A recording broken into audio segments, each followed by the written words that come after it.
A very warm welcome indeed to today's Movers and Shakers virtual event. My name's Lee Natasha Salter and I'm Managing Director for Movers and Shakers. Today we've got 700 people registered for the event, so welcome to our Movers and Shakers members from across the UK and also to our newcomers. For those of you who are new to Movers and Shakers and perhaps don't know about us, we're the UK's leading property networking forum. We've got over 25 years experience in bringing together senior players in the public and private sectors, enabling them to win business and putting on first-class events, our famous breakfast programme, dinners, and of course, our conferences. As we've temporarily postponed our physical events, we've got a series of virtual forums for you, and I hope you're all enjoying them. If you've not watched any of our previous events, you can look on our YouTube channel and you'll be able to view those events. Please do subscribe. So this morning we've got one of our views from the top sessions, which are interviews with chief executives and leaders. This morning we welcome Guy Grainger, who is of course Chief Executive for EMEA at Jones Lang LaSalle. Guy will be talking this morning on an international view of real estate in a COVID-19 world. He'll be interviewed by Alex Notay, who is BTR Fund Director for PfP Capital. So welcome to Alex, and of course, welcome to Guy. It's going to be really interesting this morning, as Guy's obviously got the international perspective. JLL have a global reach, and Guy manages teams across Europe and the Middle East. So I'm particularly interested to sort of hear the different experiences across the board in terms of COVID-19 and coming out of lockdown. What are countries doing differently? What are they doing similarly? You know, can we learn in terms of best practice?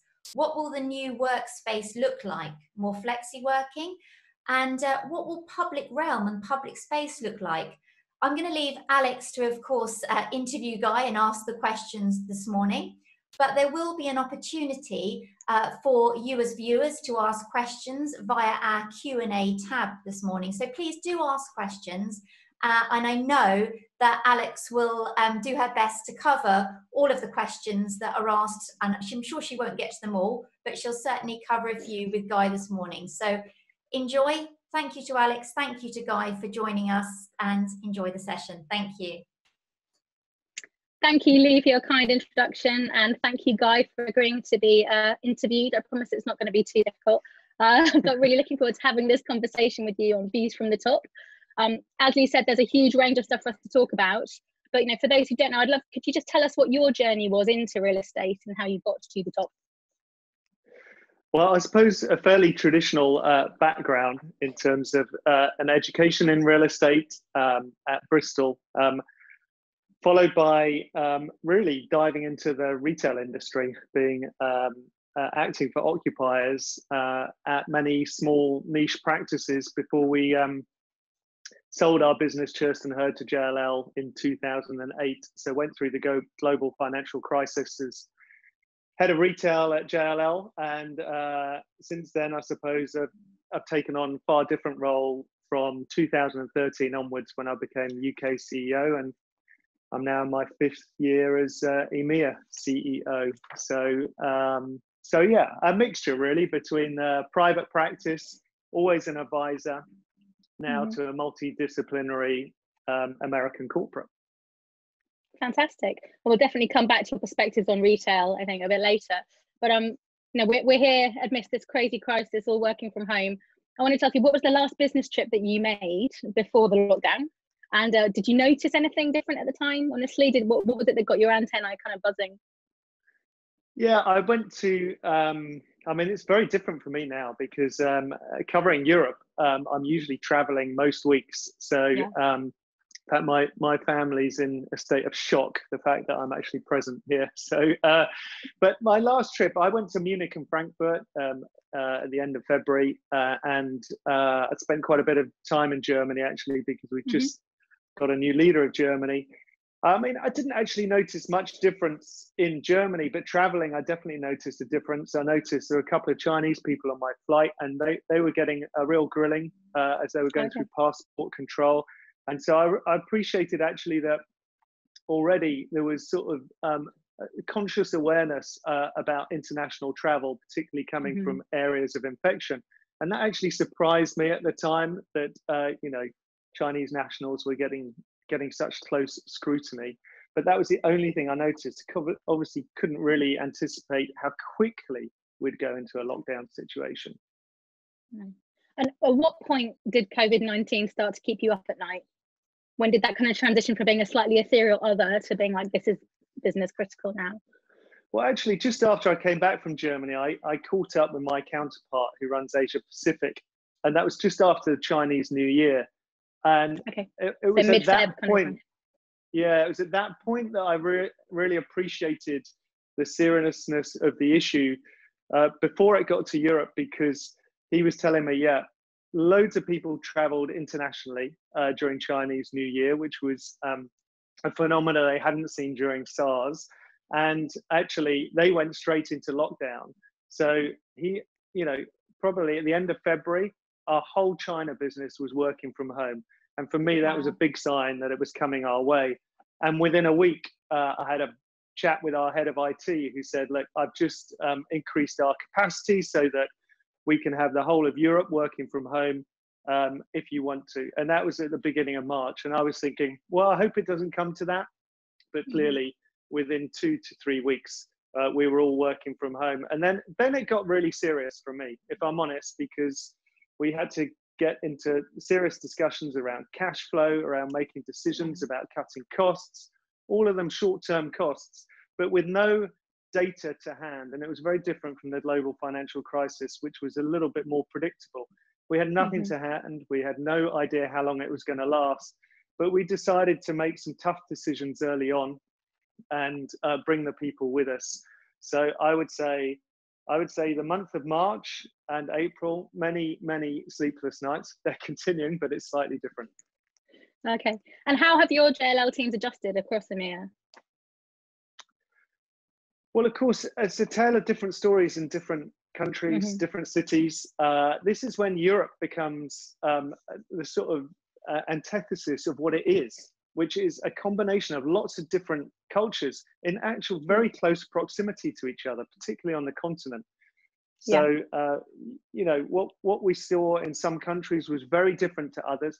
The government reaction was very different. I mean, that first month of between the sort of middle of March and middle of April, just coordinating what the governments were saying in each country, what our businesses was doing, was incredibly complex. And I was having to report up to our American board of directors, and it was just really a really interesting process. Yeah. And real estate specifically, it's always that kind of global but inherently local. So you must have seen that. What kind of surprised you about particular approaches between countries? Was there anything that stood out between, I don't know, Italy to Germany or Sweden to the UK? Yeah, I think, so, I mean, Sweden was really interesting, actually. It's got quite a bit of attention because they've kept the schools open. They've kept sort of cafes and some restaurants open. But I think you really have to understand the culture of these countries before you jump to any conclusions. And, I was speaking quite regularly to our head of Sweden. And if you compared that to Spain, which went into like real lockdown, I mean, unbelievably tight. We think it's been bad here in the UK, but I mean, the guys around Madrid, they couldn't leave their house, for over a month. I mean, it was unbelievably strict. But the difference between the two cultures is very, very extreme. The Swedish are actually, kind of more standoffish as a culture. I mean, the areas of infection were in Stockholm. They're quite homebound people. So actually, even though things were open, quite honestly, they were really keeping to the social distancing. So cafes and restaurants were open, but no one was in them. Honestly, the reality is no one was in them. There were a few pictures in the paper, but they were very, very isolated. In Spain, of course, it's a very, very open culture. The generations live very close to each other. They're very tactile culture. So as a result, it was a big shock to see them go through these different stages, but you can understand why it spread so quickly in some countries and not in others. So based on what you've seen across EMEA and specifically in kind of the workplace, what do you think are going to be the sort of short and long-term impacts? We've had lots of talking heads and kind of interesting images online about what the office of the future is going to look like, partitions here, or kind of how you make physical distancing possible in the breakout areas and coffee. What do you think you're seeing now in the countries that are starting to reopen, but also what are you predicting further down the line? Yeah, I think it's really interesting because the workplace is suddenly front page news. I mean, yesterday in the New York Times, there was a whole article, half the page was on the workplace and CEOs making quite sort of strong statements. And, that's good for us in terms of the real estate industry. Now we're becoming a real strategic part of businesses' conversation. I mean, the best evidence that's coming through is in Germany at the moment. We, as of Monday, will have been open 3 weeks there. So they really are quite a long way ahead of the rest of Europe. It's not just against the UK. And, at first, it's a trickle of people coming back to the office. I mean, people are very uncertain now about post-lockdown. It's, if anything, folks, it's a bit of an anticlimax when it comes. So don't get too excited about it. But actually, 3 weeks down the line, we're starting to see that increase. And as of next week, we're hoping in some offices to get 45 to 50% of the people back. So that's quite interesting. It was 25 to 30% in the first week. We're really respecting social distancing. Food is quite difficult. That's a difficult one. And choosing who goes back to the office is quite difficult. But actually, if you're careful, you can organize this pretty well. We're advising a lot of clients how they re-enter their office. And you just got to be careful. You've got to be very prescriptive about it. So short term, you can get people back doing shift work, 1 week off, 1 week on. But it feels different, right? We're used to like good, nice, dynamic, active offices. And it's quieter, right? But we've got clients going back in Germany. Belgium's opening up, France is opening up, Italy opened up this week. So I'd say at least half the countries on the continent, our offices are up and running now. The UK, Netherlands, slightly further behind. So not everyone's back. And I don't think there's any real rush. This is going to take time. In terms of long term, how is it going to play out for the workplace? That is a debate that's burning. I think the property industry is in danger of being a bit too defensive about this because changes will definitely take place. But I think what we're seeing with this crisis is certain trends which are already there are just accelerating very quickly because of this. And quite frankly, in the workplace, the trend of sort of poor utilization of offices was already there. Working from home was already there. Most corporates were complaining to us because their offices were 50% underutilized. Even in peak times, half the desks were empty, right? So it was already a problem in terms of the fact that the space wasn't being utilized well. I think requirements will change, but I think it totally depends on the type of business and the type of business they do as to how that will manifest in the workplace. So I think dramatic statements are hard to do at the moment. One thing I do know is that the economic impact of COVID is going to be serious.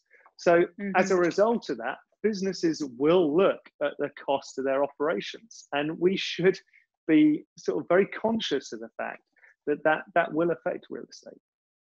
And do you think that your client base, you're seeing, obviously not naming anybody, but there is that understanding that the new normal is not going to be a reversion to what we had before, that it is going to be so structurally different? I mean, it does depend who you speak to. I was speaking to one CEO of a multinational the other day who said, look, I think when we go back, more things will be normal than not normal, right? And I think he had a point. I think we will revert back to some things, right? Well, if 60% of it is normal, but 40% isn't, that's still a lot that isn't normal, right? So there's a lot of change coming down the road. I certainly think, as well as things accelerating, there will be certain things that are the new, right? New things that weren't there before. I think business travel will change forever, honestly. Right. I think, I think that will change. I think the effectiveness of home working and video conferencing actually is enlightening to a lot of people and pretty productive, some of it.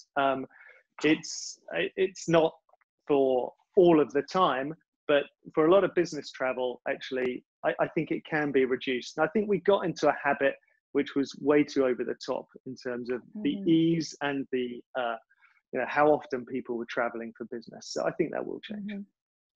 And I think some of those structural shifts that have been alluded to around, Twitter saying everyone work from home, at least a year, if not forever, and you're seeing lots of opportunistic businesses saying, oh, maybe we don't need to go back, just daily at Barclays and that kind of thing. We no longer need 7,000 people. It's very easier for kind of more senior people to be able to work from home and have that flex. And many of us have done that for a while anyway, at least part-time. I'm starting to see some real concern for kind of junior members of staff and people who are still kind of learning in their career, still building that network, feeling incredibly isolated, intimidated, able to get on with basic work, but not really to progress. So, are you and your team starting to think about any thoughts around how you support, more junior staff through this kind of challenging period? Yeah, definitely. And I think it depends on your personal situation as well. Working from home for some people is fine, right? They've got the space, they've got a home office, they might not have young children or other dependents that they need to care for. But that's not the case for everyone. And we've certainly seen more demand for our younger people to get back into the office than we have from some of our older people, particularly if they live in a more urban environment where it's closer to the office as well. So we're doing a staff survey at the moment just to sort of sense how people feel. And actually, the majority of people are saying we want to go back to the office. We're kind of missing it.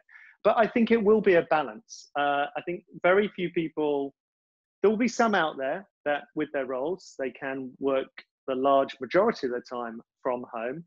But I think in our business, at least, there'll be very few people that work permanently from home because that interaction does create productivity. You come up with more creative solutions when you've got a diverse range of people. And I don't know about you, but working from home is very predictable. I'm personally missing all those accidental meetings you have and sort of bumping into people and conversations which are bringing enlightenment and insight at unexpected times. So we'll have to see. I think the Barclays comment was really interesting, actually, because what Jess Staley was saying there was perhaps we can utilize our branches a bit more to have more suburban workplaces for our people if they want to, flex coming into the city the whole time. And honestly, I think that is really interesting because that probably wasn't there, that concept a few months ago. And to repurpose bank branches is something we've been looking at a lot. And to sort of put some active workplaces in there might be really interesting. I mean, it's breaking down those silos within businesses like that, like retail and investor, but also, brings us on very nicely. It's a beautiful segue, thank you, onto kind of the reinvention of the high streets. It's something that we as an industry have been working on and trying to tackle and talking about a lot. Now, you mentioned you came up through the retail sector, which has obviously been undergoing the most pressing transformation way before COVID. So, what are your predictions, your kind of priority areas for retail and, the high street and the reinvention of that? Well, I don't think we should be surprised by what's happening. This is definitely a trend which was already there. I dusted off. We did a report back in 2010 called Retail 2020. And I dusted it off actually just before the crisis. And I was looking at it because I thought, oh, I better read that again because I wrote it with our head of research and it's now 2020. What's happening? Yeah. Well, I mean, interestingly, we had a picture of a frog on the front. We said, don't be a frog, with the sort of analogy, and it's not a great one for all of the vegetarians on here, but I don't do this at home. The analogy that if you put a frog in a pot of water and you turn up the heat and boil it, it will die. If you throw it into boiling water, it will jump out and save itself. So it doesn't notice the temperature going up. And we said, don't be a frog, because stuff is happening here that is going to kill the old business model using yesterday's logic.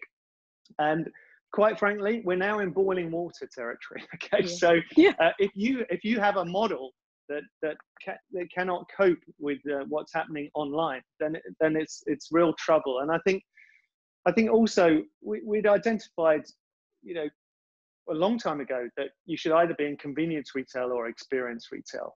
But what's happening at the moment is the convenience is more resilient, actually. And we're seeing that obviously with the groceries.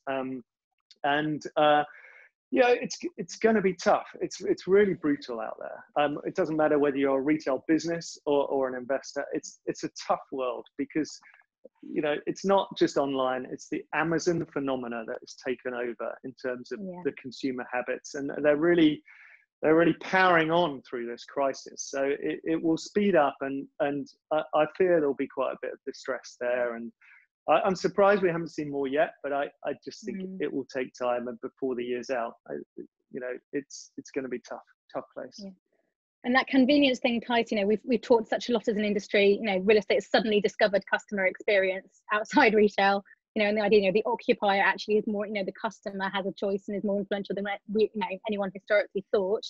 But they, you know, there's some really interesting research that shows that, you know, the willingness of people to wait for an Uber declines radically, you know, the length of time that an Uber have been in that city, and you know, people's expectations when they get something, you know, and they get used to it, they go up. It's not a constant. And so actually having to be much more operational and responsive is something that real estate, particularly in living and residential, we're not so good at. JLL were kind of the pioneers of understanding that resi could be a lot more than just for sale or other, that you actually understood the kind of living concepts idea across, you know, the huge multiplicity of tenures that we're talking about now. So in terms of kind of resi and living and logistics and other asset classes, what are your sort of predictions there? Well, I mean, I think again, they're trends that are speeding up. But the challenge with living is this supply pipeline. And, you know, it takes time in real estate to adapt to these changing trends. But, you know, big difference between this crisis and the global financial crisis is there's still lots of capital out there. And that, you know, I can't underestimate, that is a big difference. So the recovery will be a deal-led recovery. And I think that whilst we're going to see a sort of slowdown because construction sites have been closed and things like that, actually the principle still applies around living. We have got an undersupply of good quality, you know, places to rent. And when I say good quality, it's not about premium. It is definitely around the moderate to affordable. That's where all the demand is. You know, 60 to 80% of the demand is in that moderate to affordable, and you know, that's the area where we need to sort of focus attention. We've got the land, we've got the capital, so we need to put it all together. And I think we will see that residential will continue to be a robust area, and living will be a robust area for investment and to get returns purely because of the undersupply. There's been a lot of You'll talk be pleased about. to know. I know. Tick. Thank you. That's good. I still might have a job. There's been a lot of talk about potential climate benefits, Guy, from the kind of this lockdowns. You know, we've seen in Bristol where I live, we've seen seals in the river for the first time in 100 years. Wow. But I know I'm not sure how long they'll hang around. But you know, equally, there's then been, you know, this drive to push more people away from public transport and to cycle if you can. But you know, clearly car use is going up, single car use. So we've talked a lot in recent years over a real focus of investors moving from CSR, corporate social responsibility, to another snazzy acronym, ESG, environmental, social, and kind of governance focus. Now, we've seen that investor appetite. Do you think that's a flash in the pan, or do you think that's something that's become embedded enough that we will see it even in recovery? No, I think it's here to stay. And I'm really pleased about that, because I think when we went through the global financial crisis, it was coming up the agenda and then it disappeared down. But I think it's here to stay. And it goes back to that point about the consumer or the individual, right? There's a lot of power going to the individual. And I think what this crisis has done is brought into focus the environment, actually. Both the immediate environment you're in, like what are my surroundings like that I'm in? And that will, it's not just about where you live, but it's also when you go back to work, there'll be a lot of focus about my immediate environment, you know, the cleanliness of it, the air I'm breathing, the water I'm drinking, all of these things are going to be very important. But then the wider environment as well. I mean, it is plain and clear to everybody that the environmental benefits of this slowdown are significant and they're material. And I think as we go back to work, there will be renewed focus on purpose for people's businesses and people's investments. I think more investments will be focused on that concept of, I want to invest in something that gives me returns, but sustainable returns, And there is clear evidence now in real estate that sustainable buildings produce better returns. We've got real data on this now, and so you can prove it. And so I think that's here to stay, both from a corporate perspective, and this isn't about CSR, it's about employees and the employee proposition and the customer proposition. And I think it will stay for investment purposes as well. I think anyone who invests in buildings that are not sustainable or cannot be made sustainable is very short-sighted at the moment, because you will not maximize your returns. No. And do you think the real estate industry as a whole is responding, constructively or positively to the crisis so far? I think that's all right. Okay, this is turkey voting for Christmas a little bit, but I think we have to be a little bit more honest. Seriously, sometimes we're very defensive about our sort of industry. It's not a big industry, actually. It touches a lot of people, but we're very defensive about it. We've been very protective about what's happening in retail and retail values. We're very defensive about people making comments about the workplace. But I think and about the environment, actually, when there's a lot we can do. I mean, we are now becoming more sort of a critical part of the whole supply chain in terms of environmental matters, in terms of investment, pension funds, things like that. People's allocation to real estate is getting bigger. So I think we have a far more critical role to play in the world, actually. So I think it's right that we should be a bit more honest about the some of the pitfalls of this industry, some of the things that take too long, and see how we can speed that up. And often it's through leadership, it's through building relationships between public and private. We should be far more open about new styles of business models to really provide the right outcome, which is not just measured on a KPI of a rate of return, but is measured on other values as well: aesthetics, social contribution, connection with community, these sort of things, and the sustainability side of it. Now, you may say, oh, these are conceptual rather than anything else, but most of these can be measured now. And I think that we've got an opportunity, and it's up to us whether we take it, and it's up to every single individual in the real estate industry as to whether we want to take on much more of a responsible role in society. And I think that it's the first time I've seen the property industry really being talked about, as I say, in the headlines, whether it's been from the workplace to the high street to the environmental side of things. It comes back to the built environment. Yeah, and that reputation of the industry, it's something either we don't feature or it's bad. That character of the bad landlord, the bad developer. And we've, as you've alluded to, we've historically been so siloed, but suddenly, the people, the kind of frontline key workers who we sort of dismissed and just saw as a cost number in kind of operations budgets are actually the most critical people to us as a sector. Yeah, that's been fascinating, particularly in our business, because we have a lot of people in our business in facilities management, in property management, in project management, on site doing design and build work, and honestly, whilst the rest of us have been at home trying to sort of busy ourselves, these people have been on the front line all the way through, helping out. Part of our business, Integral, helped build the Nightingale in Bristol, my old university, in 3 weeks, a 300-bed hotel, and they have property people, engineers, design as you build it. And my heart has been going out to the facilities managers, to the property managers, project managers, because quite honestly, these are the unsung heroes of yesterday, and they're often just a cost line for people. But actually, as we get back to work, they're going to be more and more important. As I said, the hygiene, you're going to want to see cleaners. You don't want to hide them away and have cleaners coming around at night.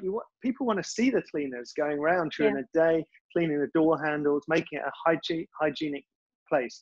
You want people, the engineers coming in, really sort of analyzing the air conditioning that you've got. What is the quality of the air that you're breathing? How many other people are breathing the same air?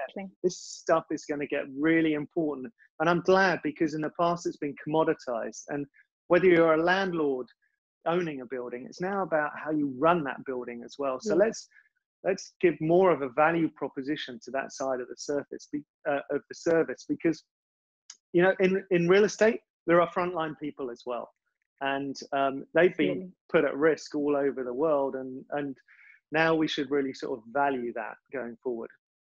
Absolutely. And it's interesting. I was at a build to rent conference in February, and Dan Batterston from L&G, you know, the biggest takeaway thing that really shocked a lot of people in the audience was him saying then, even before this crisis, that, you know, we didn't realize, but the person who has the most direct impact on our returns is the cleaner. It's the guy cleaning the corridors, because he will, you know, see the residents form a connection with them. When he does a good job, you know, we benefit. And I think it's that understanding that our business is not just the buildings, it's about the people and the places and the communities that we know. It's been too easy to make money and not think about that, but that is what we need to do. The receptionists, you know, the office receptionists and people like that. I mean, it's a very important part of the human experience you get in a building. Exactly. Guy, we've probably got about 5 more minutes, and there's a couple of questions that have come in. I'd love to ask you if that's okay. So sure. One is from somebody anonymous saying, will demand for offices reduce? And if so, can you see large scale conversions to resi? Now, you and I did another webinar earlier in the week where I had got on my hobby horse about permitted development, but what's your view on that? Well, look, it depends what timescale you're talking. I mean, in the short term, yeah, it will reduce, because quite frankly, we're in a sort of GDP reduced economy where everyone is watching their costs. So let's be realistic. And you know, we're seeing the number of particularly smaller transactions reduce. Now, the question is, how long is that going to last? And we don't know. We're waiting for a scientific sort of solution to this problem. But I don't think people can sit on their hands for too long, because this is going to go on for too long. So people are going to have to make decisions. In the short term, yeah, there will be a reduction. I think that's driven by economic factors. In the long term, there will be redesigns coming through. You know, we need to work out what they will be, because actually that will change the footprint probably in a different way in terms of where they're located, what types of things go on in there. But I think we can expect change. Yeah, I think we're fools if we don't. And you've alluded a few times to the kind of contrast of previous crises that you've managed through and led through, and the difference to the GFC. Are there any other kind of contrasts you want to highlight about how different responding to COVID-19 is versus, you know, other GFC or other crises you've been through? I just think the financial system isn't broken, actually, which is good in terms of your medium-term outlook. So once a scientific solution is found, then we should be able to claw ourselves out of this. The trouble is that it is going to take so long that a lot of businesses won't make it through that period. So I think there is a big difference to that. Previously, it was a real meltdown of the financial system, but not in this case. And it seems like governments, with this very low interest rate environment, which will continue for a long time, I believe, you know, debt is going to be cheap. So I think we're going to see a lot of activity in those debt markets. Obviously, we are in the government scenes, central banks, but also privately as well. I think that's going to be very active. There's another question here. Do you expect to see a big increase in prop tech and new technologies in a post-COVID world? Yeah, I do, because actually one thing that is a real silver lining out of this is technology is being adopted. Okay, and I must admit, when you think about the healthy workplace, and when we go back, how do you create a healthy workplace? How do you measure the air and everything like that? All of this is here, right? The amount of IoT that is already here, I think it will get adopted. I think there'll be more responsibility on employers to demonstrate to their people, actually, there is a really good reason to come back to work, because we've got this amazing workplace. It's clean, it's healthy, it's hygienic, and it's dynamic, and we can prove it to you. And I think they'll use technology to do that. What I do think will happen is that a lot of tech companies will die, right? Because, you know, there's it's a fast motor, and at the moment we're not in a high velocity situation. So I think it will sort a few people out, but I definitely think it will continue. Yeah. Okay. And there's a few questions from different architects saying, kind of, what do you see? You know, you touched on a little bit of design and well-being. What do you see as the role of architects in that sort of future workplace conversation? Well, I've got a bit of a call to action to architects around sustainability, because I think often that's sort of tacked on at the end of a design process rather than being at the very beginning of a design process.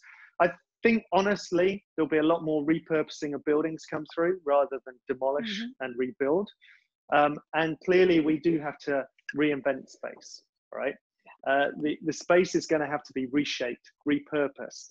Whether it's retail or offices, redesigns will have to come through. So I think architects have got a really important role because they're the creatives in this industry. The rest of this industry, to be fair, is not always the most creative. So bring your creativity, bring it to us, but bring it in the most sustainable form. And, you know, don't use yesterday's logic. Let's think about what tomorrow is going to need. So engagement with the advisors and the architects and the developers is going to be critical to get this right. Absolutely. Okay, there's a question, Guy, from Atif Ali saying, what advice would you give to young people considering starting a business right now? Well, I mean, it depends what type of business it is. I'd say, you know, go into it with open eyes. A lot of businesses failed. I must admit, I couldn't do my job today, I don't think, without having worked in a small business environment. I found it very useful, particularly at a time now where cash is king, honestly. That is, you know, you can't forget that in big organizations. So I'm a great believer that in small organizations, you know, whether it's starting your own business or working in a small, it's a great place to learn. And, you know, I've always kept this curiosity of keep learning, keep learning. It doesn't matter how old you are, how young you are. The learning process is actually the most valuable process. That's what I'm finding interesting about this crisis. I've never been in anything like this. I'm learning all of the time. And so, I mean, the only thing about starting a business, know your customer and know exactly what their needs are. Because unless you get under the skin of what those needs are and provide a really creative and efficient solution, you're unlikely to win. I'm going to get one last question from the Q&A, and I know that the Move and Shakers guys will collate all the ones that we didn't get to, and we'll try and kind of catch up to them a little bit later on. But Richard Osborne is asking whether you can advise on which regions of the UK you think might perform better than others, and I'm sure we can tell him to contact the JLL office and they can advise him on that. But it does outline the conversation that we've had before, Guy, around, you know, cities versus suburbs versus rural, the London, the rest of the UK kind of dichotomy. And I know your role is obviously EMEA, but with that kind of UK lens, do you think there'll be a structural shift there? I think, to be honest, I think this government has still got a focus on evening up the playing field a little bit, so that they will definitely spread more of the love outside of London. But there will also be winners and losers in this, not just in terms of the crisis, but in the evolution of the UK as we go forward. And that will often be to do with the strength of the leadership of those sort of devolved powers, whether it be local authorities or city regions, and the vision that they've got.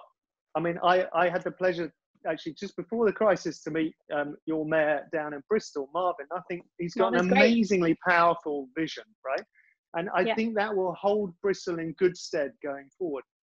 So, and he is open to public-private sort of relationships and partnerships. And I think that sort of approach will push places like that forward. You know, clearly Manchester and Birmingham have got very strong leadership as well. And I think it depends on a number of factors. And, but I definitely think that over the next sort of 20 years, there are probably, there's more expectation and hope to drive investment out of the capital to other cities. I think the capital will still be fine and resilient and robust as its place in Europe and the world. But I think it's okay. But let's not underestimate. There will be winners and losers out there, and the strength of that leadership will really dictate who does. God, we've covered a huge amount of ground there, and I know there's some amazing takeaways for me that, you know, the recovery will be deal led, that, you know, that focus on purpose and sustainable returns and responsible role in society is so key. You know, knowing your customer and being creative and not using yesterday's logic. Don't be a frog is definitely going to be one that I'll take away as well. But just my final question is, like, what's been your biggest lockdown achievement personally and professionally? What are you taking out of this? Oh, crikey. Well, I must admit, this is a very rare moment. So you should set yourself a little task to do. And mine has been to revisit my journal.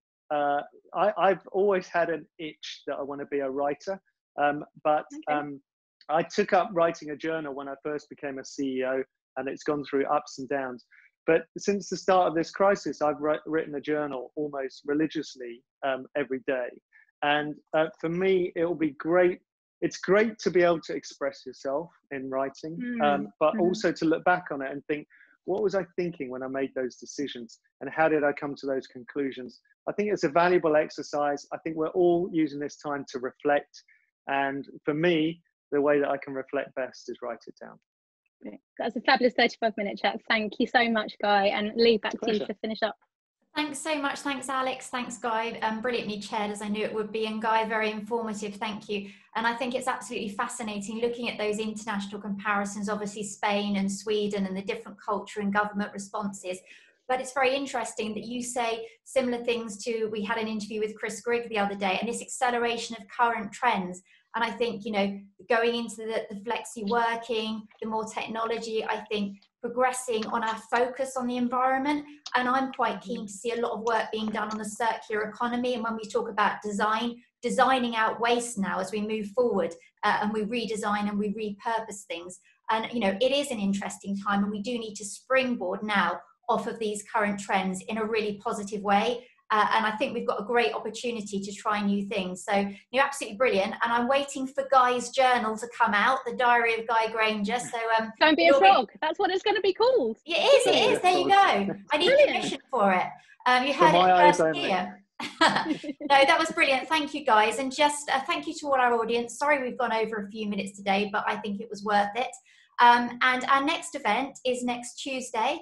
It'll be Tuesday the 19th, a webinar, and it's actually going to be focused on the Northwest. We're going to look at public, private and community collaboration post-lockdown. We'll be welcoming Muse, Matt Crompton, Caroline Simpson from Stockport Metropolitan Borough Council, and Mark Garman-Jones from Savile, being chaired by Colette McCormack of Winkworth Sherwood. So a lot to look forward to. Register for that event. We've got a lot more coming up, all listed on our websites. Thank you very much. Do watch the past events, and do subscribe to our YouTube channel. Thank you to all our viewers today. Keep safe, from our family to yours.